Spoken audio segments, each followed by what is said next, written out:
हैं तो हमारे बच्चे स्वस्थ हों, तंदुरुस्त हों, बहुत अच्छे मेधावी हों, उनके जीवन में इंटेलिजेंसी हमेशा रहे, IQ उनका बहुत अच्छा रहे, समाज का काम अच्छा करें, तो उसके लिए क्या करें? इसके लिए छोटे छोटे कुछ मैं उपाय बताता हूं, आप जरूर उनका अपने जीवन में उपयोग करें। सबसे पहला उपाय है किसी भी आई को और किसी भी बाप को, माने पिता को, आई को और पिता को, दोनों को अपने जीवन में एक चीज हमेशा ध्यान रखनी पड़ेगी। अब भी अगर उनको बच्चे स्वस्थ, तंदुरुस्त, तेजस्वी, तपस्वी, संस्कारी और समाज का काम करने वाले ऐसे बच्चे अगर चाहिए तो उन बच्चों को पैदा करने से पहले उसका नियोजन करना पड़ेगा। बिना नियोजन के जो बच्चे होते हैं वो ज्यादा से ज्यादा दाऊद इब्राहिम होते हैं। ये मेरा 15 साल का डॉक्टरी के पेशे का अनुभव है, तजुर्बा है। मेरे पास बहुत सारे मरीज आते हैं जिनको अपने बच्चों से त्रास है और वो बच्चे इतने त्रासवादी हैं, आई वड़िल को पीटते, आई कुछ बोले उसको मारते हैं, वड़िल कुछ बोले उसको मारते हैं, आई वड़िल के कंट्रोल में नहीं रहते। जब उन बच्चों के बारे में मैं पूरी हिस्ट्री लेता हूं तो अंत में जाके पता चलता है कि वो बिना नियोजन के उत्पन्न हुए, बाई एक्सीडेंट। हाँ, तो मेरा आप सभी को ये विनम्र निवेदन है कि जिनको अपने बच्चे तेजस्वी, तपस्वी, संस्कारी, समाजकर्मी, राष्ट्रवादी, धर्म के प्रति श्रद्धा रखने वाले, आई वड़िल की सेवा करने वाले ऐसे बच्चे अगर चाहिए तो उसके लिए नियोजन करना पड़ेगा। बिना नियोजन के वो बच्चे नहीं होते। सबसे पहला फैसला आपको ये करना पड़ेगा। जैसे आप बहुत सारे काम के लिए नियोजन करते हैं, घर बांधने के लिए नियोजन करते हैं, कैसे करते हैं? एक एक पैसा बचाते हैं, जितनी पगार है उसमें से पैसा काट के बचा के घर बांधने का नियोजन हमारा होता है। ऐसे ही हम नौकरी के लिए बहुत सारे नियोजन करते हैं, तो ऐसा ही नियोजन आपको करना है। ठीक है? अब नियोजन क्या करना? नियोजन करना है, ये पहली बात ध्यान रखिए। बिना नियोजन के बच्चे होंगे तो मैंने आपको बताया वो संस्कारी हो नहीं सकते। और आज के समय में दुख और दुर्दैव की स्थिति ऐसी ही है कि ज्यादा बच्चे बिना नियोजन के ही हो रहे हैं। इसलिए आई वड़िल भी परेशान है, समाज उनसे परेशान है, देश भी उनसे परेशान है। ये त्रासवादी, आतंकवादी, देशद्रोही, ये सब हमारे ही अपने बीच के बच्चे हैं, लेकिन ये कैसे त्रासवादी हो गए, कैसे देशद्रोही हो गए? बिना नियोजन के होने के कारण। तो नियोजन करना पड़ेगा। अब नियोजन में क्या क्या करना पड़ेगा? सबसे पहला नियोजन, संस्कारी बच्चा अगर चाहिए, प्रतापी बच्चा चाहिए, आपको समाजकर्मी चाहिए, धर्मनिष्ठ चाहिए, राष्ट्र प्रेमी बच्चा चाहिए, तो सबसे पहला नियोजन संयम पालना पड़ेगा। ये सबसे पहला नियोजन। बिना संयम के अच्छे बच्चे नहीं हो सकते। तो संयम आपको अपने जीवन में रखना पड़ेगा। और वो संयम रखने का तरीका क्या है? संयम रखने का बहुत सरल तरीका है, ज्यादा समय ब्रह्मचर्य का पालन करना। ब्रह्मचर्य संयम पालने का सबसे बड़ा तरीका है, सबसे आसान तरीका, ये ब्रह्मचर्य का पालन करना। अभी मेरा जो फिजियोलॉजी और एनाटॉमी का अभ्यास है, विज्ञान का जो अभ्यास है, उस अभ्यास के हिसाब से मैं एक जानकारी देना चाहता हूँ। इस जानकारी को आप गंभीरता से सुने, स्वीकार करें। स्त्री के लिए संयम पालना बहुत आसान है, पुरुष के लिए नहीं। माने क्या है, ब्रह्मचर्य का पालन किसी स्त्री को करना हो तो वो बहुत आसानी से कर सकती है, पुरुष के लिए ये संभव नहीं होता। क्यों? इसलिए कि ईश्वर ने स्त्री का शरीर ऐसा बनाया है जो पुरुष से ज्यादा अच्छा है क्वालिटी में। कुछ ऐसे हार्मोन्स हैं, कुछ ऐसे केमिकल्स हैं जो स्त्री शरीर में ही है, पुरुष शरीर में नहीं है। और वही हार्मोन स्त्री को ब्रह्मचर्य पालन करने में मदद करते हैं। तो स्त्री को ब्रह्मचर्य पालना अगर करनी है तो वो उसके लिए बहुत सहज है, सरल है, बहुत आसान है। जैसे हमारे जीवन के बहुत सारे काम हम सहजता से और आसानी से करते हैं, वैसे ही ब्रह्मचर्य का पालन और संयम का पालन किसी भी स्त्री को बहुत आसान है। पुरुष को उसके लिए प्रयास करना पड़ता है, स्त्री वो बिना प्रयास के ही कर सकती है। तो मैं ये बात जो कह रहा हूं वो सब भाइयों के लिए कह रहा हूं कि अगर अच्छी संतान चाहिए, तेजस्वी, तपस्वी, संस्कारी संतान चाहिए तो आपको ब्रह्मचर्य का पालन करना है। अब ब्रह्मचर्य का पालन करना है तो इसका मतलब क्या है? इसका मतलब सीधा सा ये है कि आप अपने जीवन का थोड़ा ऐसा नियोजन करो जिसमें ज्यादा आपको स्त्री के साथ संसर्ग ना करना पड़े। साल में 1 या 2 बार करें तो सबसे अच्छा, नहीं तो महीने में सिर्फ 1 बार। ऐसा आपको अपने जीवन में कुछ नियम बनाना पड़े। इस नियम का पालन करने के लिए संकल्प चाहिए। संकल्प के लिए आपको एक औषधि की मदद लगेगी, तो वो आप याद रखिए, वो औषधि है आल का रस। आल, अदरक। तो अदरक का टुकड़ा अगर मुंह में रख के चूसते रहें तो ये हमारे संकल्प को मजबूत करने में बहुत मदद करता है। किसी भी तरह का संकल्प हो, ब्रह्मचर्य पालन का संकल्प हो, व्यसन मुक्ति का संकल्प हो, पैसे के पीछे नहीं भागने का संकल्प हो, अपने जीवन में साधारण तरीके से रहने का संकल्प हो, ये सभी संकल्पों में मदद करता है। तो हमें अच्छी संतान के लिए संयम का पालन ब्रह्मचर्य की मदद से करना है और कोशिश करनी है कि साल में 1 या 2 बार, नहीं तो महीने में ज्यादा से ज्यादा 1 बार, ये आपको करना है पुरुषों को। स्त्रियों के लिए ये सहज है, सरल है, क्योंकि भगवान ने उनको कुछ ज्यादा गुण दिए हैं, उनमें से एक गुण ये है। अब ये गुण होने का एक ही कारण है, मैंने बताया कि उनके शरीर में कुछ ऐसे हार्मोन्स हैं जो पुरुष के शरीर में नहीं। अब उन हार्मोन्स का नाम लेके कॉम्प्लिकेशन नहीं करना चाहता, बस आपको समझाने के लिए। तो आपको बच्चों का नियोजन करना है और नियोजन इस तरीके से करना है। पहला कदम उस नियोजन का संकल्प करना ब्रह्मचर्य का। दूसरा, नियोजन का दूसरा भाग क्या? दूसरा भाग आपको नियमित रूप से अपने जीवन में चूने का इस्तेमाल करना। चूना मैंने बार बार आपको बोला है, ये दोनों को इस्तेमाल करना है, स्त्री को पुरुष को। तरीका मैंने बता दिया है, दही में डाल के, ताक में मिला के, रस में मिला के, जैसे भी आपको लेना है। 1 ग्राम चूना, ये दूसरा हिस्सा। तीसरा, आपको खान पान का ध्यान रखना। खान पान का ध्यान कैसे रखना है? अगर आपको आपके जीवन में ऐसे बच्चे चाहिए जो छत्रपति शिवाजी महाराज जैसे हों, राणा प्रताप जैसे हों, तो खान पान का बहुत आवश्यक ध्यान रखना पड़ेगा। वो ध्यान कैसा रखना पड़ेगा? आपका भोजन सात्विक होना है। सात्विक भोजन होने का माने मांस नहीं खा सकते, मदिरा नहीं पी सकते, अंडा नहीं खा सकते, किसी भी तरह का मांस नहीं खा सकते, कोई भी मांस नहीं चलेगा। तो सात्विक भोजन का माने निरामिष भोजन, सात्विक भोजन का माने शाकाहारी भोजन, सात्विक भोजन का माने बगैर अंडे का भोजन। ये सात्विक भोजन का आपको अपने जीवन में पालन करना ही पड़ेगा, बिना उसके आपके बच्चे तेजस्वी तपस्वी नहीं होने वाले। तो भोजन करते समय ये ध्यान रखें, मांसाहार का सेवन ना करें, तो शाकाहारी जीवन ज्यादा हो। शाकाहारी जीवन में कुछ चीजों का उपयोग भरपूर करना है, जैसे गाय का दूध, गाय के दूध का दही, दही की ताक, ताक में से निकाली हुई लोनी, लोनी से निकाला हुआ घी, ये ज्यादा उपयोग करना।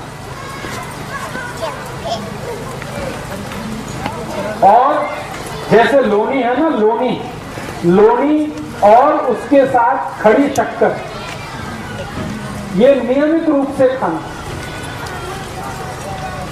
दोनों को खाना, पति को भी पत्नी को भी। लोनी, खड़ी शक्कर नियमित रूप से। सूप ना भी खाएं तो चलेगा, लेकिन लोनी और खड़ी शक्कर नियमित रूप से लें। लोनी जो है ना, मक्खन नहीं है, मक्खन अलग है, लोनी अलग है, समझते हैं ना? वो दही में वो चलाते हैं, मराठी में क्या कहते हैं उसको, मथानी, रई, तो रई चला के जो निकलेगा वो लोनी। मक्खन जो है वो दूध से ही निकाला जाता है सीधे, तो लोनी खानी है, मक्खन नहीं। तो लोनी और थोड़ा सा खड़ी शक्कर नियमित रूप से दोनों पति पत्नी उपयोग करें।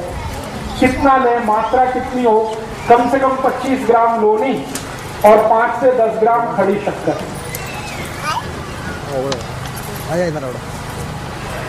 और इसके अलावा जो नियमित रूप से आपको भोजन में लेना है, तिल आपको नियमित भोजन में खाना, तिल,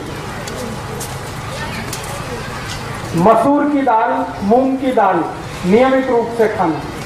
एक दिवस मूंग की दाल, एक दिवस मसूर की दाल, ऐसे नियमित रूप से खाना। और नियमित रूप से जो फल सीजन वाले होते हैं, जैसे अभी गर्मी का सीजन है, तो गर्मी के सीजन में जो फल हैं उसमें आम सबसे जास्ती है, तो भरपूर आम खाना।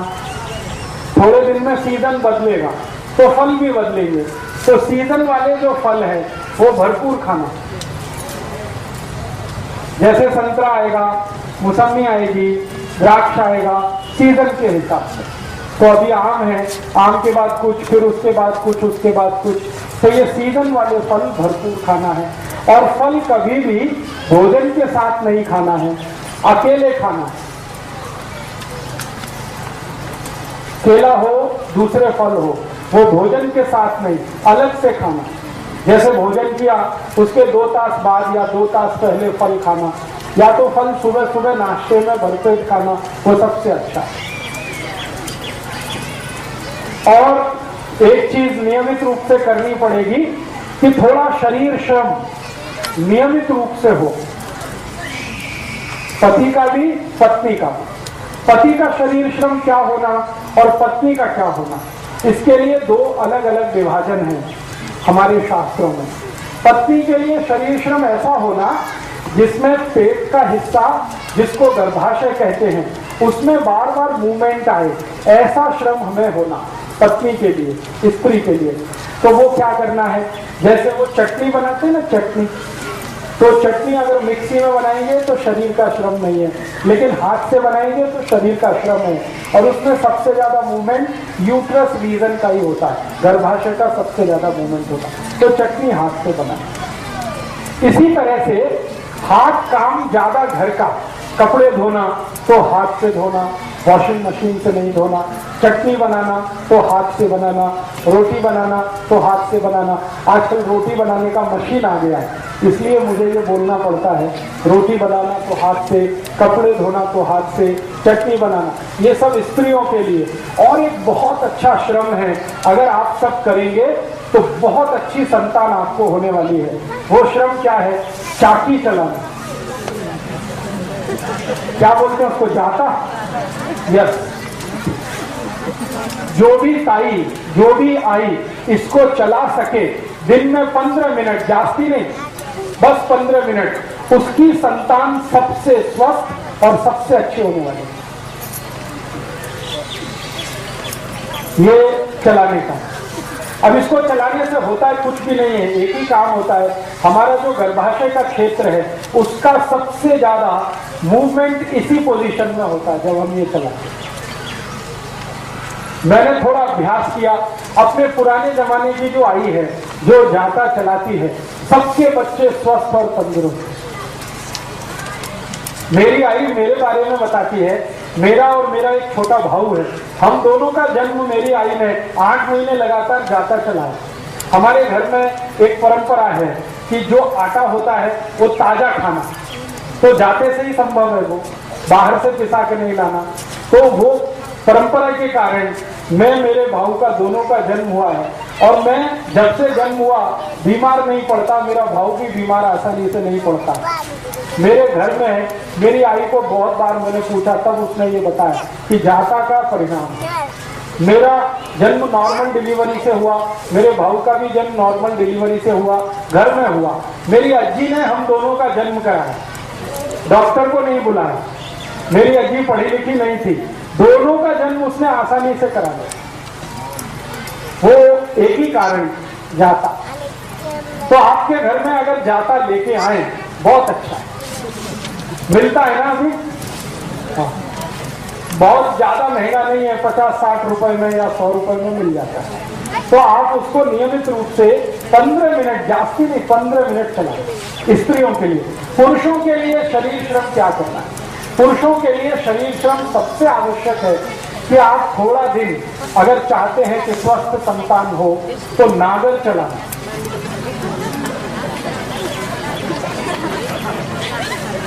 नागर चलाना, अभी नागर चलाना उनके लिए तो आसान है जिनके पास खेती है और बैल है। जिनके पास खेती नहीं है उनके लिए थोड़ा मुश्किल है। तो उनको क्या करना पड़ेगा? नौकरी करते हैं बैंक में, बीमा कंपनी में, अभी तो हम नागर नहीं चला सकते, तो उसके बराबर का एक दूसरा श्रम है, उसी के जैसा श्रम है, सीढ़ियां चढ़ना और उतरना। अगर कर सकते हैं तो बहुत अच्छा है, नहीं कर सकते तो तीसरा और आखिरी श्रम है जास्ती पैदल चलना। पैदल चलना, एक दिन में 4-5 किलोमीटर पैदल चलने का आदत डालिए। हर समय मोटरसाइकिल पे चलें, कार में चलें, वो अच्छा नहीं। थोड़ा 5-7 किलोमीटर पैदल चलने का अभ्यास हो, नहीं तो नागर चलाने का हो, नहीं तो सीढ़ियां चढ़ने। तो पुरुषों के लिए इस तरह का श्रम है, स्त्रियों के लिए जाता चलाना, चटनी बनाना, कपड़े धोना, ये सब श्रम अगर हम करें तो संतान आपकी स्वस्थ, तंदुरुस्त और बहुत तेजस्वी और तपस्वी होने वाली है। तो ये नियोजन के कुछ काम हैं। और एक काम करना है हमें नियोजन के लिए, बहुत आवश्यक है वो। और वो नियोजन इस तरह का करना है कि हमारे जीवन में, वैसे तो ये बात बताना ठीक नहीं, लेकिन फिर भी मैं बताना चाहता हूं। बहुत बार ऐसे मुझे पेशेंट आते हैं, वो मुझे कहते हैं कि राजीव भाई हमारे शरीर का रंग तो अच्छा नहीं है, काला है, थोड़ा डार्क है, लेकिन हमको हमारी संतान चाहिए, उसका रंग साफ होना, अभी क्या करें? ऐसे बहुत लोग आते हैं। तो मैं कहता हूँ ये बेकार का बात है। फिर भी वो कहते हैं नहीं, कुछ तो औषध बताओ। तो इसकी औषध ये की है कि जो भी अपने संतान का रंग साफ चाहते हैं, थोड़ा व्हाइटिश कलर चाहते हैं, रंग उसका अच्छा फेयर कलर चाहते हैं, भले उनका रंग अच्छा नहीं है, तो वो नियमित रूप से स्त्री और पुरुष हड़द का दूध पीते रहना। रात्रि को दूध में हड़द मिला के पीते रहना, थोड़ा सा उसमें तूप भी डालना। तो तूप, हड़द और दूध जो भी नियमित रूप से पिए, सभी के बच्चे उनसे ज्यादा अच्छे रंग वाले होते हैं। तो ये नियोजन का एक हिस्सा है। और एक हिस्सा है कि आपके बच्चों की बुद्धि कभी भी तेज रहे, तीव्र रहे, मंदी मंद ना हो, कभी भी उनकी बुद्धि तेज रहे, तेजस्वी रहे, आईक्यू उनका अच्छा रहे, मति मंदता कभी भी ना आए। तो आप और एक छोटा सा नियोजन करना, और वो नियोजन बस वही है जो मैं बार बार पहले कह चुका हूँ, दही चूना मिला के खाते रहना, गाय के दूध का दही बनाना, चांदी के बर्तन में उसको दही जमाना, सकाड़ी उसको दही को चूना मिला के खाना। गाय माने देशी गाय, जर्सी। तो मति मंदता नहीं आए, बच्चों में स्वस्थ रहे, तेजस्वी रहे, तपस्वी रहे, सद्भावी हो, सद्विचारी हो, इसके लिए कुछ छोटे छोटे नियोजन। और एक छोटा सा नियोजन, वो नियोजन क्या है? नियोजन एक ही है कि हमें अच्छी सुदीर्घ जीवन वाली, तेजस्वी जीवन वाली संतान चाहिए। स्त्री हो या पुरुष, मुलगी हो या मूला, संतान तेजस्वी तपस्वी चाहिए। तो एक नियोजन जरूर ध्यान रखना है कि हमारे जो पति और पत्नी हैं वो आपस में जब संसर्ग करें तो पत्नी का मासिक चक्र पूरा होने के बाद, पत्नी का मासिक चक्र पूरा होने के बाद या पत्नी का मासिक चक्र शुरू होने वाले दिन से 10 दिन छोड़कर, पत्नी का मासिक चक्र शुरू होने वाले दिन से 10 दिन बाद और 17 दिन के पहले या 18 दिन के पहले, बीच का ये 7-8 दिन का जो समय है, इसी समय में एक दूसरे के साथ संसर्ग करें तो सबसे ज्यादा तेजस्वी और तपस्वी संतान होगी। पत्नी के मासिक धर्म के शुरू होने वाले दिन को गिनकर 10वें दिन से 18वें दिन के बीच का जो समय है, यही सबसे अच्छा समय है तेजस्वी और तपस्वी संतान का। वही 7-8 दिन का समय है। अब इसमें 2 तरह के दिन आएंगे, एक सम होंगे, एक विषम होंगे। जैसे 10वां दिन सम, 11वां विषम, 12वां सम, 13वां विषम, 14वां सम, 15वां विषम, 16वां सम, 17वां विषम, 18वां सम। तो जो सम दिन है उनमें अगर आप संसर्ग करेंगे तो 99% पुत्र होगा और विषम वाले दिन में संसर्ग करेंगे तो 99% पुत्री होगी। 1% इसमें अपवाद है और वो कहीं भी होता है। तो अगर आपको नियोजन करना है कैसा, अब व्यसन मुक्त युवक संघ में कुछ कार्यकर्ताओं के पास पुत्री है तो पुत्र चाहिए, तो उनके लिए ये माहिती मैं दे रहा हूं। और जिनके पास पुत्र है उनको पुत्री चाहिए, उनके लिए भी ये माहिती दे रहा हूं। सम दिन में जाएंगे तो पुत्र, विषम दिन में जाएंगे तो पुत्र। और एक और माहिती इसी नियोजन के लिए, आप जानते हैं महीने के 2 पक्ष होते हैं, एक शुक्ल पक्ष और दूसरा, तो जो शुक्ल पक्ष है, इस शुक्ल पक्ष के दिनों में अगर आप संसर्ग के लिए जाते हैं तो 99% आपके बेटे या बेटी का जन्म जो होने वाला है वो बहुत प्रतापी, तेजस्वी, लड़ने वाला, भिड़ने वाला होगा। छत्रपति शिवाजी, राणा प्रताप, ऐसे जो हमारे देश में भगत सिंह, ऊधम सिंह, चंद्रशेखर आजाद, ये सब शुक्ल पक्ष वाले लोग हैं। शुक्ल पक्ष आप समझते हैं, जब चंद्रमा लगातार बढ़ता हुआ होता है। और कृष्ण पक्ष उसका उल्टा। कृष्ण पक्ष में जब आप जाएंगे तो अच्छे से अच्छे साहित्यकार, वैज्ञानिक, बहुत बड़े डॉक्टर, इंजीनियर, चार्टेड अकाउंटेंट, ऐसे बच्चों का जन्म होगा। न्यूटन, आइंस्टाइन, जगदीश चंद्र खुराना, हमारे देश के बोस, हमारे देश के ये जो महान लोग साहित्य के क्षेत्र में, विज्ञान के क्षेत्र में, कला के क्षेत्र में आगे बढ़े हैं, ये सब कृष्ण पक्ष वाले लोग हैं। ठीक है।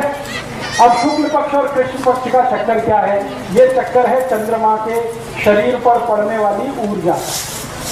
आप जानते हैं कृष्ण पक्ष में चंद्रमा नहीं होता और शुक्ल पक्ष में चंद्रमा बहुत तीव्र होता है। चंद्रमा की तीव्रता अपनी नहीं है। आपको मालूम है चंद्रमा का प्रकाश कहां से आया? सूर्य से। तो चंद्रमा की तीव्रता है तो वो उसकी अपनी नहीं है, सूर्य की तीव्रता है।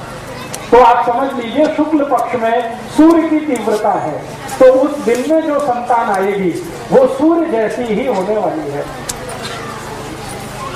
सूर्य कैसा है? जला के सबको राख कर दे, ऐसा। तो राणा प्रताप, छत्रपति शिवाजी, संभाजी महाराज, ये सब ऐसे ही लोग हैं जो शुक्ल पक्ष वाले। और आपको चंद्र पक्ष में, चंद्र पक्ष माने सूर्य का प्रकाश नहीं है, चंद्रमा का प्रकाश है, तो उस समय के नियोजन में जो संतान होगी वो दिमाग वाली होगी, शरीर वाली नहीं, जिसका ब्रेन बहुत चलेगा, इंटेलिजेंसी उसकी कंप्यूटर से जैसी, उससे भी ज्यादा तेज होगी। दुनिया में सारे दिमाग के काम करने वाले लोग चंद्र पक्ष के पैदा हुए और शरीर से लड़ भिड़कर साम्राज्य स्थापित करने वाले लोग शुक्ल पक्ष के पैदा हुए। तो नियोजन आपको करना है, माहिती मैं दे रहा हूं। तो आप तय करिए आपके जीवन में क्या चाहिए। अब एक संतान आपके पास है, मान लो शुक्ल पक्ष वाली, तो एक चंद्र पक्ष वाली जरूर करना, क्योंकि दुनिया में दोनों की जरूरत है। खाली लड़ने भिड़ने वाला ही नहीं चाहिए, विज्ञान की खोज करने वाला भी चाहिए, क्योंकि दोनों से जीवन चलता है। शत्रु से रक्षा करने के लिए है और देश को आगे बढ़ाने के लिए भी है। तो एक संतान शुक्ल पक्ष की, एक चंद्र पक्ष की, ऐसा नियोजन करिए। एक संतान सम तारीख वाली, दूसरी विषम तारीख वाली, ऐसा नियोजन करिए। और बाकी के शुरू के नियम जितने मैंने बताए हैं वो सबको एक साथ पालन करना, ठीक है।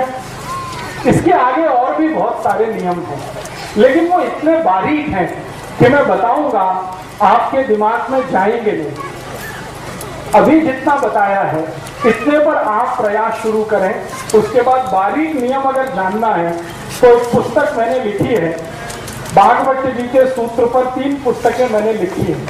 स्वदेशी चिकित्सा भागवत अष्टांग हृदय के आधार पर भाग 1, 2, 3 बारीक बातें हैं, उनसे पढ़ सकते हैं। मोटी जितनी बात है वो मैंने आपको बताई। तो ठीक है, मैंने कुछ माहिती दी है, आपके समझ में आई है कुछ? तो बहुत अच्छा। अगर आप ये समझ पाएंगे तो बहुत अच्छा है। एक बात को मैं फिर रिपीट करता हूं, इसको हमेशा याद रखिएगा कि आपकी संतान अच्छी हो, तेजस्वी हो, तपस्वी हो, तो खान पान में जितने नियम बताए हैं एक बराबर याद रखना। लोनी और खड़ी शक्कर ये रोज खाना। लोनी आप समझते ही हैं, खड़ी शक्कर आपको माहिती है। लोनी और खड़ी शक्कर रोज खाना, दोनों को खाना, पति को भी पत्नी को भी। जी जी। मतिमंद और हैंडीकैप जो बच्चे होते हैं वो कहां से आते हैं? ज्यादातर मतिमंद और हैंडीकैप जो बच्चे होते हैं वो उन पति पत्नी के हैं, उन आई वडील के हैं जिनके दोनों के शरीर में कैल्शियम बहुत बहुत कम है। उनके बच्चे मतिमंद होने ही वाले हैं, उनके बच्चे हैंडीकैप्ड होने ही वाले हैं। पति के शरीर में कैल्शियम कम हो, पत्नी के शरीर में कैल्शियम कम हो, जरूर बच्चे ऐसे होंगे जो मतिमंद होंगे और शरीर से विकलांग होंगे। तो ध्यान रखिए इसका, कैल्शियम कम ना हो शरीर में। तो आप बोलेंगे क्या इसका टेस्ट होता है? हाँ, कैल्शियम का टेस्ट होता है। आपकी बोन टेस्ट करा के आप कैल्शियम की मात्रा पता लगा सकते हैं। बाजार में जो पैथोलॉजी के डॉक्टर हैं वो कैल्शियम टेस्ट करते हैं, आप चाहें तो टेस्ट करा सकते हैं। ज्यादा खर्चा नहीं है, 50 या 60 रुपए के खर्चे में या बहुत अधिक 100 रुपए के खर्चे में कैल्शियम टेस्ट हो जाता है।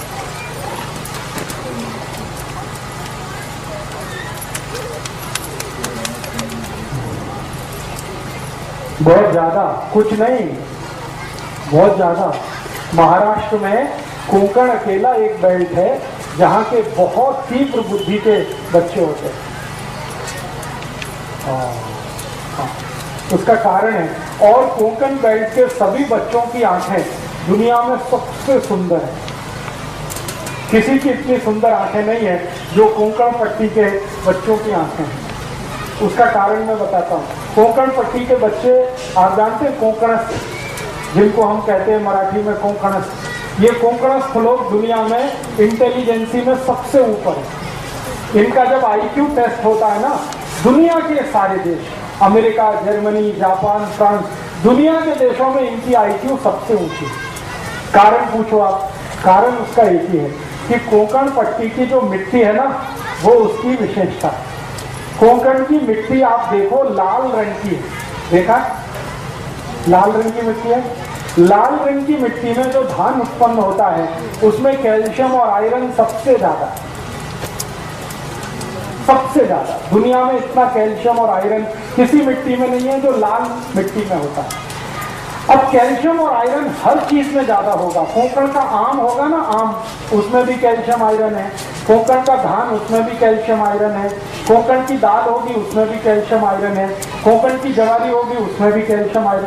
तो ये कैल्शियम और आयरन से भरपूर जो कुछ वो खाते हैं उसका परिणाम से, और मिट्टी में होने वाले कैल्शियम और आयरन से, लाल मिट्टी दुनिया में जहां भी मिलेगी उसमें भरपूर कैल्शियम और आयरन है, और कोंकण की मिट्टी में कैल्शियम आयरन सबसे ज्यादा है। इसलिए वहां की संतानें दुनिया में सबसे तीव्र बुद्धि मानी जाती है। तो ये बात समझ में आई कोंकण की। तो आप कहेंगे हम भी कोंकण में रहिए, लेकिन आप में परिवर्तन आएगा 2 जनरेशन के बाद। अभी तुरंत नहीं आएगा, 2 जनरेशन आपकी निकल जाएंगी, 3rd जनरेशन में ये परिवर्तन आ जाएगा, अगर कोंकण में आप रहते हैं तो।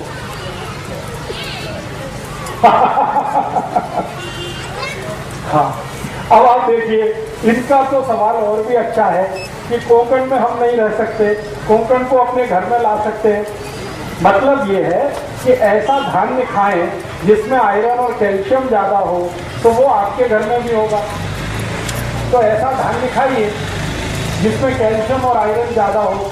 अब कैल्शियम और आयरन का धान्य ज्यादा होगा तभी संभव है कि जो धान्य को उत्पन्न करने में यूरिया डीएपी ना डाला गया हो, तभी वो संभव है। तो बिना यूरिया बिना डीएपी का धान्य पैदा करिए 3 बरस तक, 4थे बरस से आप खाना शुरू करिए तो आप में कोंकण आ जाएगा। पूरा तो नहीं आएगा, लेकिन थोड़ा तो आएगा। थोड़े बेहतर तो आप होंगे, और आपकी संतानें आपसे बेहतर हैं। ठीक है। अभी एक सवाल मुझे पूछा गया। हम जब विवाह करते हैं ना, तो विवाह करते समय कुछ मिलान किया जाता है। नाड़ी का मिलान करते हैं, गोत्र का मिलान करते हैं। आप जानते क्यों करते हैं? नहीं मालूम? कोई लोग तो कहते हैं कि ये बुआबाजी है। कुछ लोग ऐसा कहते हैं कि नाड़ी का मिलान करना, गोत्र का मिलान करना, ये बकवास, इसका कोई फर्क नहीं पड़ता। लेकिन इसका फर्क बहुत गहरा है, ये साइंटिफिक बात है।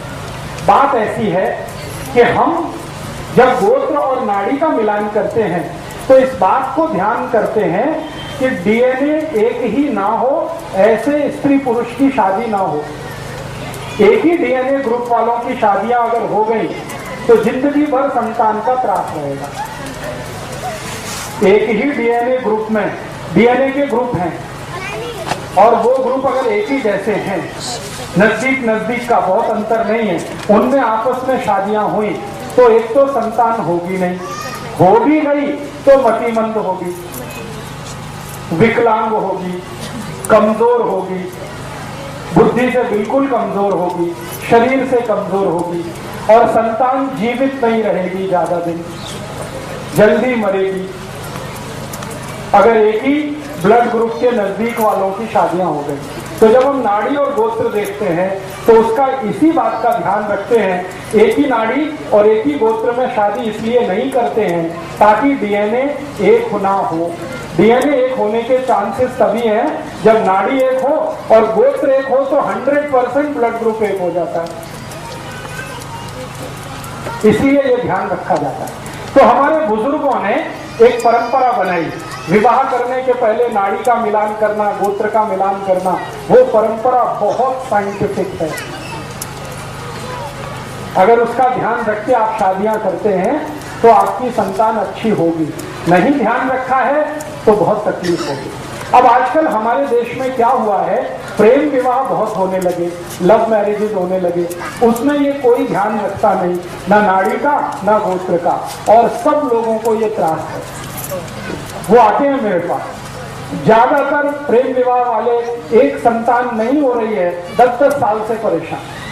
फिर मैं कहता हूं जरा ब्लड चेक करो, तो ब्लड चेक करते हैं तो पता चला एक ही दोनों का ब्लड ग्रुप है, तो हो ही नहीं सकती संतान, कितनी भी कोशिश करो। तब मैं उनको कहता कि आपको संतान का सुख नहीं है। तो कहते हमने क्या पाप किया था? तो मैंने कहा आपने पाप एक ही किया था, प्रेम विवाह किया था। यही पाप आपने किया। अगर नाड़ी गोत्र का ध्यान रख के करते तो ये नहीं होता। माने इसका क्या है? माने इसका सीधे से ये है कि अगर हम प्रेम विवाह भी करते हैं तो इस बात का ध्यान रखें। अगर इस बात का ध्यान आप नहीं रखते तो आपको भविष्य में बहुत तकलीफें आएंगी। तब प्रेम तो छूट जाएगा, विवाह जो है घिसटता हुआ जाएगा। ये जो प्रेम है ना, ये ज्यादा दिन टिकता विकता नहीं है, क्योंकि ये आवेग जैसा होता है, ये इम्पल्स है। एक कुछ खास तरह का हार्मोन हमारे माइंड में बनता है, उसका नाम है डोपामाइन। और डोपामाइन एक अकेला हार्मोन है जो थोड़ी देर ही टिकता है। तो प्रेम भी डोपामाइन का असर है, थोड़ी देर टिकता है, उसके बाद खत्म हो जाता है, स्त्री में भी पुरुष में भी। और जब प्रेम खत्म हो जाता है तब जीवन में असली संघर्ष शुरू होता है, असली। और वो इतना खराब संघर्ष होता है कि कोई देख नहीं सकता। थोड़े दिन पहले तक दोनों एक दूसरे के लिए मरने की तैयारी में हैं, और डोपामाइन खत्म होते ही एक दूसरे को मार डालने की तैयारी में। ये ऐसी हालत हो जाती है। एक दिन पहले तक या 2 दिन पहले तक या 5-10 दिन पहले तक किसी स्त्री को उसका पुरुष और किसी पुरुष को उसकी स्त्री दुनिया का सबसे सुंदर, इससे ज्यादा सुंदर तो हो ही नहीं सकता। और 5-6 दिन के बाद ही दुनिया का सबसे कुरूप चेहरा वही है जो उसकी अपनी स्त्री है या उसका अपना पति है। ये सारा खेल डोपामाइन का है। तो प्रेम विवाह जो होते हैं ना, इनमें मैंने अक्सर देखा कि विवाह होते ही प्रेम थोड़े दिन में फना हो जाता है, खाली विवाह रह जाता है, लव चला जाता है, मैरिज रह जाती है, और वो ऐसी घिसटती है जैसे एक टांग का आदमी घिसटता है। तो आप जीवन में कोई फैसला करें तो किसी आवेग में ना करें, मेरा ये कहना। एक डॉक्टर की नाते मैं आपको सलाह दूंगा कि कभी भी जब आपके मन में इंपल्स बहुत ज्यादा हो तो कोई फैसला मत करिए, क्योंकि फैसले के गलत होने की शक्यता सबसे ज्यादा है। इंपल्स बहुत है तो एक बात याद रखिए, डोपामाइन नाम का हार्मोन बहुत है, और ये हार्मोन है विवेक को खत्म कर देता है। विवेक काम ही नहीं करता, विवेक काम नहीं करेगा, फैसला गलत होगा। फैसला गलत होगा, जीवन भर आप पछताएंगे कि हमने एक समय पे छोटा सा गलत फैसला किया, उसका दुष्परिणाम जीवन भर भुगतना पड़ा। तो ये आप मत करिएगा। प्रेम करिए, लेकिन विवाह करने से पहले इन बातों का ध्यान रखिए। मैं ये नहीं कहता कि प्रेम मत करिए, प्रेम तो बहुत आवश्यक है जीवन को आगे बढ़ाने के लिए, ले जाने के लिए, लेकिन प्रेम का आवेग खतरनाक है। प्रेम खराब नहीं है, उसमें जो आवेग है, इंपल्स है, वो बहुत खतरनाक है। उसको ध्यान रखिए, आपकी संतान के विषय में सोचकर, देश और समाज और धर्म के विषय में सोचकर। ठीक है, अभी 1-2 प्रश्न आ गए। हाँ, ब्लड ग्रुप दोनों का अलग रहे हमेशा, पति और पत्नी का, ये ध्यान रखिए। एक का पॉजिटिव हो, दूसरे का निगेटिव हो, चलेगा। जैसे किसी का बी पॉजिटिव है पति का, पत्नी का बी नेगेटिव है तो भी चलेगा, लेकिन दोनों का बी पॉजिटिव होगा तो तकलीफ, दोनों का बी नेगेटिव हुआ तो तकलीफ। थोड़ा भी अंतर रहना चाहिए, थोड़ा भी अंतर हमेशा रहना चाहिए। जी जी हाँ, अभी हमारे देश में कुछ परिवारों में ऐसा होता है कि रिलेशन में शादियां होती हैं। ये पूरे भारत में तो नहीं है, महाराष्ट्र में है और थोड़ा सा दक्षिण में कर्नाटक में है। तो कर्नाटक और महाराष्ट्र छोड़ के तो बाकी नहीं, लेकिन हम रिलेशन में शादियां कर रहे हैं। जरूर करिए, लेकिन एक ही चीज का ध्यान रखिए, दोनों का ब्लड ग्रुप सेम ना हो। अगर सेम है तो कोशिश करिए आगे से अवॉइड करें। अब कर ली है तो अब उसमें तो कुछ नहीं, जो हो गया तो बात खत्म हुई। लेकिन आगे से आप दूसरों को जब सलाह करें तो ये ध्यान रखिए उनको कि ब्लड ग्रुप सेम ना हो तभी शादी करें, भले वो नजदीकी रिश्तेदार हो तो। और कोई प्रश्न? ये कि पति पत्नी दोनों वैवाहिक जीवन जब शुरू करें, अच्छी संतान होना, उसके लिए हमेशा दक्षिण की दिशा में सिर करके सोएं। ये बहुत जरूरी बात थी, मैं भूल गया। पति पत्नी जब अपना जीवन शुरू करें तो हमेशा सिर दक्षिण की दिशा में रख के सोएं, साउथ में। ये भी नियोजन का एक हिस्सा है। और कोई प्रश्न? जी, अब देखिए, एक विज्ञान की माहिती के लिए मुझे पत्र लिख के आया। हमारे शरीर में क्रोमोसोम्स होते हैं जिनको हम गुणसूत्र कहते हैं, एक्स और वाई। तो एक्स और वाई जो क्रोमोसोम्स हैं उसके बारे में एक मोटी माहिती आप सभी को है। एक्स और वाई अगर आपस में मिलेंगे तो हमेशा पुत्र होगा, लड़का होगा। एक्स और एक्स मिलेंगे तो हमेशा बेटी होगी, लड़की होगी। ये मोटी सी माहिती है। अब इसमें समरात्रि का क्या संबंध है? मैंने बोला ना, हमारी पत्नी के या स्त्री के मासिक चक्र के शुरू होने के दिन से 10वां दिन सम, 11वां दिन विषम, 12वां दिन सम, 13वां दिन विषम। तो ये सम विषम का गुणसूत्र के साथ कोई संबंध है? हाँ, संबंध है।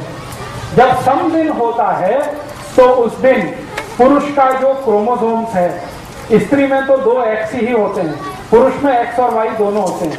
तो पुरुष का जो वाई क्रोमोसोम्स है वो बहुत पावरफुल होता है सम वाले दिन पर, इसलिए पुत्र होने की शक्यता सबसे ज्यादा है। और विषम वाले दिन पर एक्स क्रोमोसोम्स बहुत पावरफुल होता है पुरुष का, इसलिए बेटी या पुत्री होने की शक्यता सबसे ज्यादा है।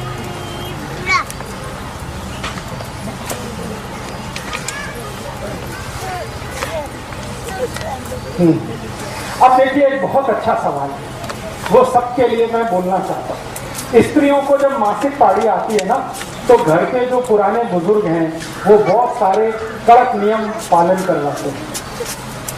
स्वयं पाक घर में नहीं जाना, स्वयं पाक नहीं करना, भोजन नहीं बनाना, ऐसे करना, वैसे करना, वगैरह वगैरह। इसके पीछे का साइंस क्या है? इसके पीछे कुछ खास बात नहीं है। एक ही बात है कि जब स्त्री को मासिक पारी शुरू होती है तो उसके पूरे महीने का सबसे महत्वपूर्ण समय वो है, सबसे महत्व का समय। और मैं विज्ञान की माहिती आपको एक देना चाहता हूं कि वो समय सबसे महत्वपूर्ण तो है ही, सबसे पवित्र भी।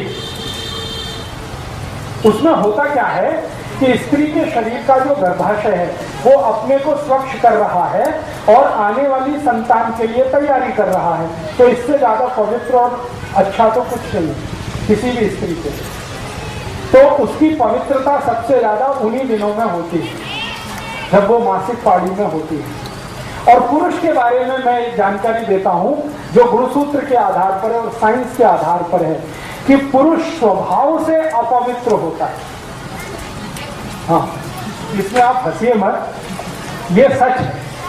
पुरुष जो है स्वभाव से, चरित्र से, बाई नेचर, बाई कैरेक्टर अपवित्र होता है। इम्प्योर जिसको कहते हैं, उसमें पवित्रता ज्यादा नहीं है। इसलिए आपको हैरानी होगी, भारत में बहुत सारे ऐसे देवस्थान हैं जहां पर पुरुष को जाने की अनुमति नहीं है।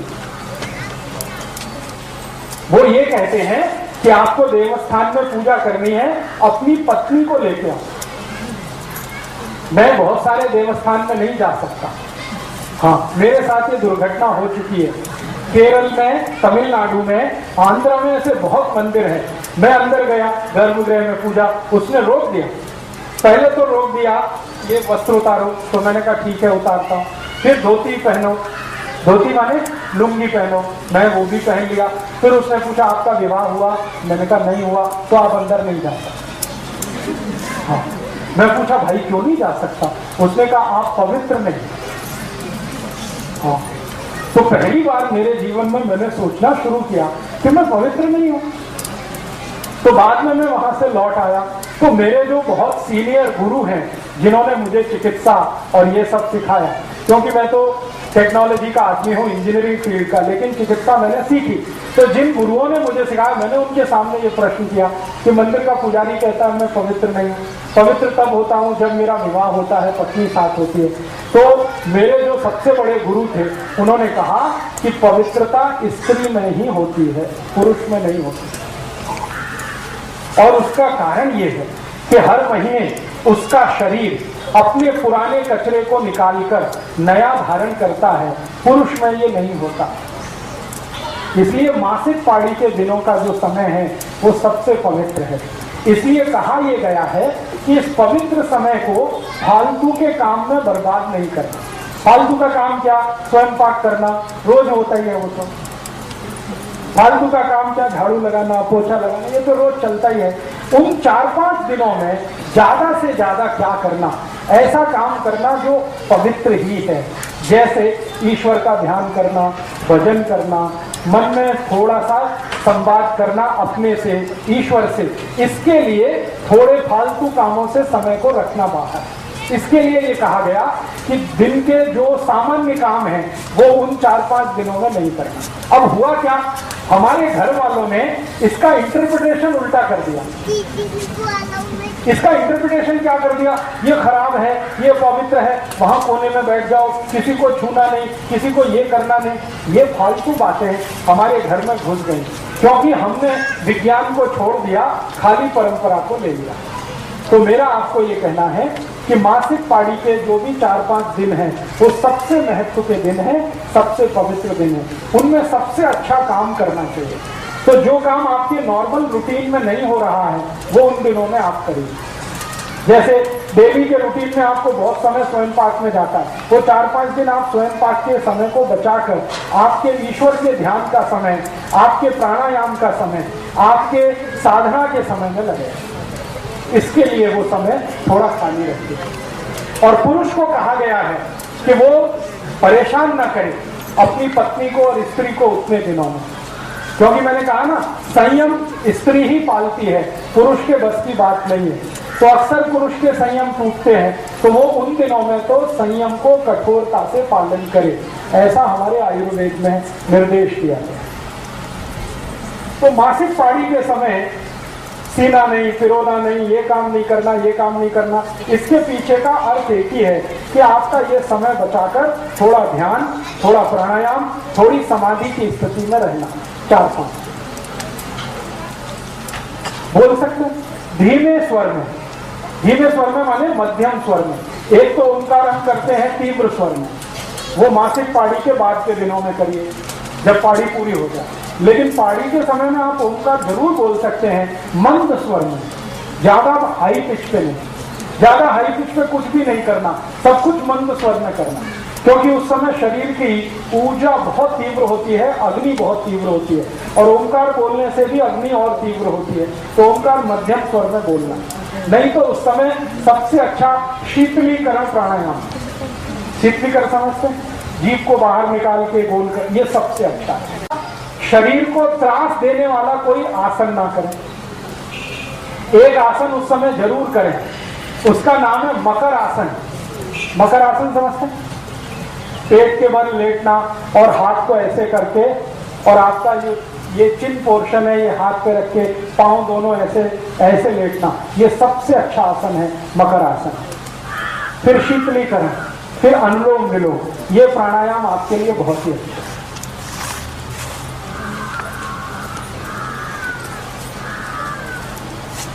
तो ग्रामीण भाग में मासिक पाड़ी के समय में जो माहिती आपको दी गई है, इसका थोड़ा परिवर्तन कर लीजिए। ये पवित्र दिन है, खराब दिन नहीं है, बहुत पवित्र दिन है। और शरीर से जो निकल रहा है रक्त, वो भी खराब नहीं, बिल्कुल खराब नहीं। ये हम कहते हैं ना रक्त बहुत खराब है, बिल्कुल खराब नहीं।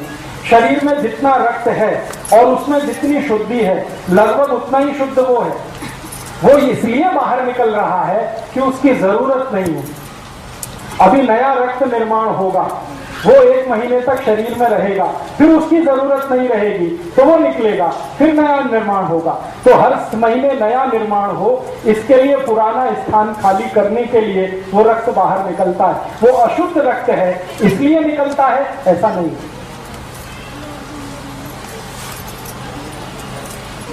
हाँ, पूजा आप करें वैयक्तिक। एक तो पूजा होती है सामूहिक और सार्वजनिक, जो परिवार के साथ करते हैं। लेकिन शास्त्रों में यह कहा गया है कि स्त्रियों को उन दिनों में वैयक्तिक पूजा ज्यादा करनी। वैयक्तिक पूजा माने अपने लिए ध्यान, अपने लिए प्राणायाम, अपने लिए योगासन, अपने लिए वो सब साधना की स्थिति। परिवार के लिए तो बाकी 25 दिन है ही, वो तो मरना घटना है ही। ये 5 दिन तो उसके अपने हैं, इसके लिए वो उसको कहा गया।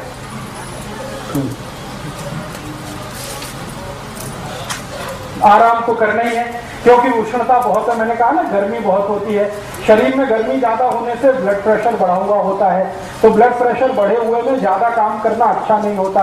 इसलिए ध्यान, प्राणायाम, शीतलीकरण, व्यायाम अपने लिए करके बाकी समय आराम के लिए ही रखना है, ज्यादा काम नहीं करना।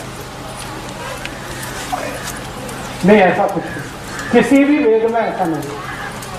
बिल्कुल श्लोक बोल सकते हैं, मंत्र बोल सकते हैं, वेद मंत्र बोल सकते हैं, ऐसा कहीं कोई निर्देश नहीं। पूरे ऋग्वेद में नहीं है, सामवेद में नहीं, अथर्ववेद में नहीं, यजुर्वेद में नहीं, उपनिषदों में कहीं नहीं, पुराणों में है। तो पुराण मनुष्य के लिखे हुए हैं, इसलिए उसमें ये है। वेद मनुष्य के लिखे हुए नहीं है, उसमें कहीं नहीं।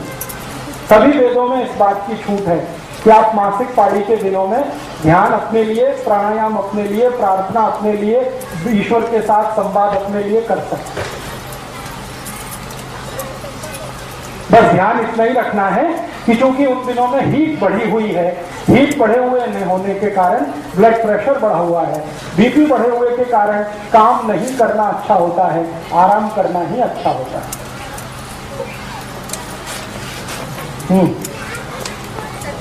हाँ, इतनी बात समझ में आई जी?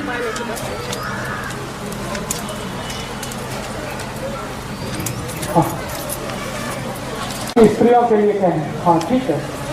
अभी जितनी बात मैंने कही वो आपके समझ में आई? नहीं आई? आई, ठीक है। और आई है तो आप दूसरों को समझा सकते हैं, जरूरत पड़ने पर अपने लिए भी उसका उपयोग कर सकते हैं।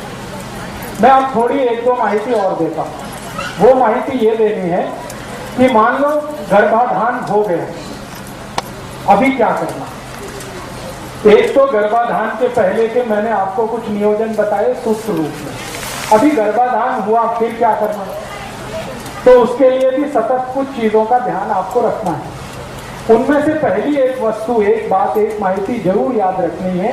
गर्भाधान होने के बाद बहुत बहुत बहुत सावधानी से अपने जीवन को आगे बढ़ाना है। आपकी एक छोटी सी असावधानी जीवन भर की आपकी जो मेहनत है उसको बेकार कर सकती है। इसलिए गर्भाधान होने के बाद बराबर ध्यान रखना है एक बात का, वो ये कि आपका भोजन, आपका जीवन अच्छा होते ही जाना चाहिए। गर्भाधान के पहले तो अच्छा है ही, होने के बाद तो और भी अच्छा होना। तो अच्छा होने से मतलब क्या है? दूध, ताक, दही, लोनी, तूप, ये भरपूर खाना है। बिल्कुल चिंता मत करिए। उसके बाद पतला होने का भी बता दूंगा मैं। गर्भाधान होने के पहले का जो नियोजन मैंने बताया, बाद का भी उतना ही जरूरी है। आपको इस बात का ध्यान रखना है कि गर्भाधान होने के बाद दूध, तूप, लोनी, दही, ताक, ये भरपूर खाना है। और हमेशा याद रखना है गाय का खाना है। सूप तो जितना खाएं उतना अच्छा। फिर आपके मन में आएगा वजन बढ़ेगा, बिल्कुल चिंता मत करिए। गाय के दूध से कभी किसी का वजन नहीं बढ़ता, वजन बढ़ता है मछली के दूध से। मैं बार बार कह रहा हूं, गाय का दूध खाना है, मछली का नहीं खाना, वजन नहीं बढ़ेगा। गाय का दूध, मछली का नहीं पीना, गाय का पीना तो भी वजन नहीं बढ़ेगा। तो दूध, दूध, दही, लोनी, ताक, घी, मक्खन, ये सब खाना। एक दूसरा, भरपूर कैल्शियम आपके शरीर में रहे, क्योंकि आपको और आपके बच्चे को दोनों को डबल कैल्शियम अब चाहिए। तो चूने की मात्रा लगातार खाती रहनी है, बढ़ा दिए तो और ही अच्छा है। दही में, ताक में चूना बराबर खाते रहना। केला भरपूर खाते रहना है, क्योंकि केले में भरपूर कैल्शियम है। फुटाने, शेंगा भरपूर खाते रहना है, दोनों में कैल्शियम है। तिल खाते रहना है, उसमें भरपूर कैल्शियम है। ये आप छोड़ दो, ये किसी शास्त्र में नहीं लिखा हुआ है। नहीं, आप भरपेट खाओ। आप जितना खाना चाहते हैं केला खाओ। कुछ त्रास हुआ तो मुझे फोन कर लेना। तो आप गर्भाधान के समय में ऐसी चीजें भरपूर खाइए जिसमें कैल्शियम है, ऐसी चीजें भरपूर खाइए जिसमें आयरन है। ये दूसरी बात ध्यान रखिए। तीसरी बात, समय से भोजन और समय से आराम, ये गर्भाधान के बाद बहुत आवश्यक है। समय से भोजन का मतलब है लंच आपका 10 बजे के आसपास होना ही चाहिए और डिनर शाम को 5-6 बजे के आसपास होना ही चाहिए। लंच 10 बजे, डिनर शाम के 5-6 बजे। हाँ, बीच में अगर भूख लगे तो जूस पीना, फल खाना, फुटाने खाना, शेंगा खाना, गुड़ खाना, तिल पट्टी खाना, गुड़ पट्टी खाना बीच में। और सुबह शाम भोजन भरते 9-10 बजे सुबह, 5-6 बजे शाम को। एक भोजन से दूसरे के बीच 8 तास का अंतर गर्भवती आई के लिए। और दूसरा एक ध्यान ये रखना है कि पहले महीने से 7वें महीने तक थोड़ा थोड़ा श्रम करते रहना। श्रम मैंने बताया, जाता चलाना एक है, सिलबट्टे पे चटनी करना एक है, कपड़े धोना एक है, झाड़ू पोछा करना एक है। ये काम अपने हाथों से ही करें तो अच्छा है, मशीन से ना करें, क्योंकि जितना आप कर लेंगे उतना डिलीवरी टाइम में आपको असुकून रहेगा, पेन कम होगा, तकलीफ कम होगी, त्रास कम होगा। ये एक ध्यान रखना है। और एक आखिरी ध्यान इस बात का रखना है कि पूरे पहले महीने से 8वें 9वें महीने तक 9 महीने 9 दिवस 9 घंटे, एग्जैक्ट टाइम ये है 9 महीने 9 दिवस 9 घंटे, ये गर्भाशय के पूरे होने का समय है। इतने दिन तक आई को, पत्नी को कुछ मानसिक त्रास नहीं होना, कैसा भी, किसी भी तरह का मानसिक त्रास नहीं है, क्योंकि उसका सबसे ज्यादा दुष्परिणाम होता है वो संतान को होता है। आई को थोड़ा मानसिक त्रास संतान के ऊपर 10 पट बढ़ जाता है। आई को थोड़ा हलन चलन हुआ ना, संतान को 10 पट बढ़ जाएगा। तो आई को कुछ भी त्रास नहीं होना।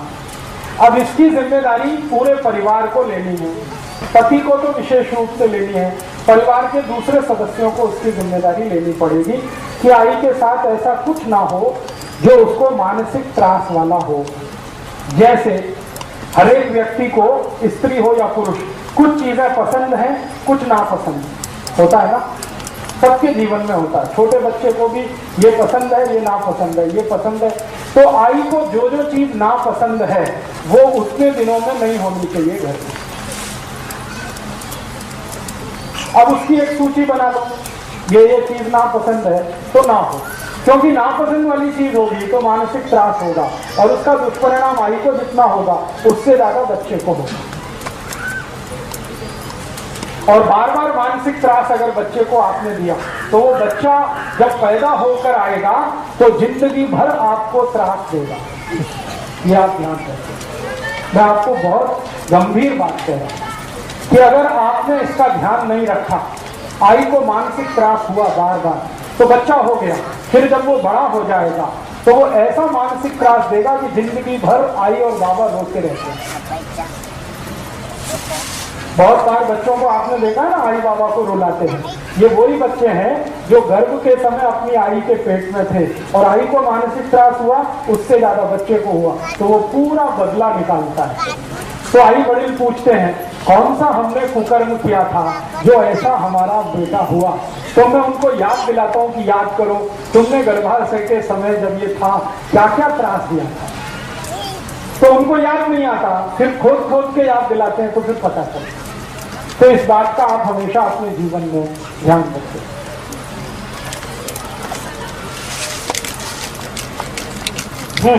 ग्रहण का असर होता है, सभी ग्रहण का, सूर्य ग्रहण हो रहा है, चंद्र ग्रहण, शरीर पर असर है तो बच्चे पे भी असर है। इससे तो हमेशा आप बचने की कोशिश करें। तो अब सूर्य ग्रहण जो है बच्चे के लिए तकलीफ वाला माना जाता है। चंद्र ग्रहण उठता नहीं है, लेकिन सूर्य ग्रहण तो बहुत तकलीफ वाला है। तो जब सूर्य ग्रहण का समय हो तो आई को सूर्य ग्रहण के सामने नहीं आना। ये एक ही बात के लिए है कि आप थोड़ा आराम ज्यादा करो। सूर्य ग्रहण वाले दिन पता है क्या होता है? ब्लड प्रेशर बढ़ा हुआ होता है, क्योंकि सूर्य के कारण। और ब्लड प्रेशर बढ़ा हुआ है तो एक ही बात है, शरीर को ज्यादा त्रास मत दो, शांत रहो, आराम करो, इसलिए कहा जाता है ये काटो मत, वो काटो मत, ये छेड़ो मत, वो छेड़ो मत। उसका आराम से संबंध है, सीधा सीधा, क्योंकि सूर्य ग्रहण के समय में सबका बीपी बढ़ा हुआ है, और आई जो गर्भावस्था में है उसका तो और भी ज्यादा बढ़ा हुआ है। एक तो बच्चे के कारण बीपी बढ़ा हुआ है, ऊपर से सूर्य का ताप है, फिर ग्रहण का है, इन 3 कारणों से बीपी बहुत बढ़ा हुआ है। इसलिए कहा जाता है कि थोड़ा शांति से रहो, आराम से।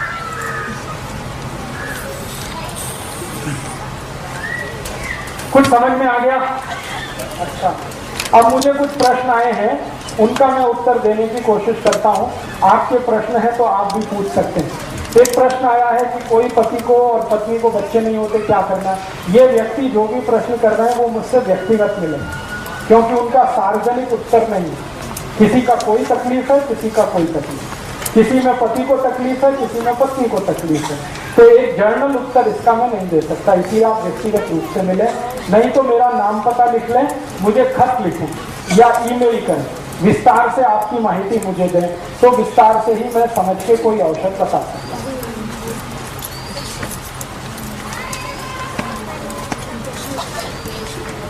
अभी जितना विषय हुआ इसके बारे में समझ